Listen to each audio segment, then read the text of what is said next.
రోజు GST savings ఏదైతే పేద మధ్యతరగతి కుటుంబాలకి సూపర్ గిఫ్ట్ ఇచ్చిన ఎన్డీఏ ప్రభుత్వం, ఒక్కసారి మీరు చూసారంటే హెల్త్కి సంబంధించి, ఆరోగ్యానికి సంబంధించి జీవిత బీమా వరకు 0. అంతకుముందు 18% ఉండింది, ఇప్పుడు 0.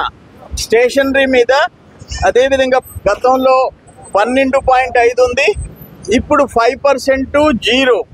ఇట్లా అవసరమైన రోజువారీ నిత్యావసర వస్తువులు లాస్ట్ టైం 18% ఉండింది, ఇప్పుడు తగ్గిపోయింది, ఇప్పుడు 5%. అట్లే కిరాణా సామాగ్రి 18-12 అటు ఉండింది, ఇప్పుడు 5%.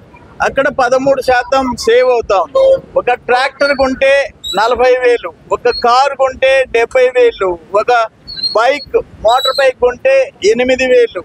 ఇవన్నీ టీవీ కొంటే 3,500 సేవింగ్స్, ఎయిర్ కండిషన్ కొంటే 2,800.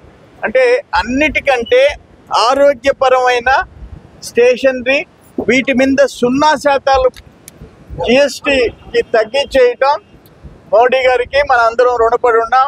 చంద్రబాబు నాయుడు గారు, మోడీ గారు, అదేవిధంగా పవన్ కళ్యాణ్ గారు కూటమి ప్రభుత్వంలో ఈ జిఎస్టి సూపర్ గిఫ్ట్ కింద ఎన్డీఏ ప్రభుత్వం ఇచ్చింది. సంవత్సరానికి ప్రతి కుటుంబానికి యావరేజ్ ఒక 15,000 రూపాయలు సేవింగ్స్ వచ్చే పరిస్థితి ఈరోజు వచ్చింది. దాన్ని ప్రజలు తెలుసుకోవాలి. సపోజ్ ఒక షాప్ ఓనరు జిఎస్టి కింద తగ్గించిన వాళ్ళు పాత రేట్లకి అమ్మితే ఇబ్బంది వస్తుంది. అటువంటివన్నీ తెలుసుకునేదానికే ఈ ప్రచార కార్యక్రమం చేపట్టాము.